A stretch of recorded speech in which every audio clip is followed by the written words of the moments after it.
যদি আমি বলি আমার রাসূল কেমন ছিলেন, তিনি ছিলেন মধ্যম আকৃতির। তিনি না লম্বা না খাটো, তার চুলগুলো হালকা হালকা কোঁকড়ানো। তিনি কখনো বা যখন চুলের ভিতরে তৈল দিয়ে আছড়াতেন, অবাক বিস্ময়ে মানুষ তাকিয়ে দেখতেন, মনে হতো চুলের মাঝে যেন মৃদুমন্দ ঢেউ দেখা যায়। তার কপালটা ছিল চওড়া শুভ্র, তার চোখের ভ্রুগুলো ছিল ধনুকের মতো বাঁকা, তার চোখগুলো ছিল টানা টানা ভাসা ভাসা, তার চোখের পাতাগুলো ছিল গোলাপের পাপড়ির মতো।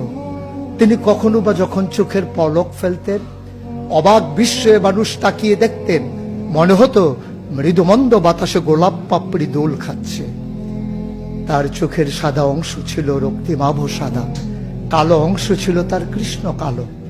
তার ঠোঁটগুলো ছিল গোলাপি রঙের, তার নাকটা ছিল খাড়া, ছিদ্রগুলো ছিল ছোট ছোট, নাকের নিচে ঠোঁটের উপরে ছিল চিকন সরু গোঁফ।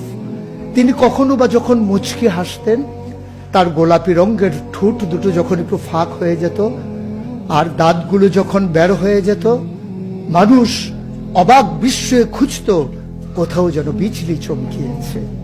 সুতরাং যার কোনো তুলনা হয় না, তুলনা মেলা ভার।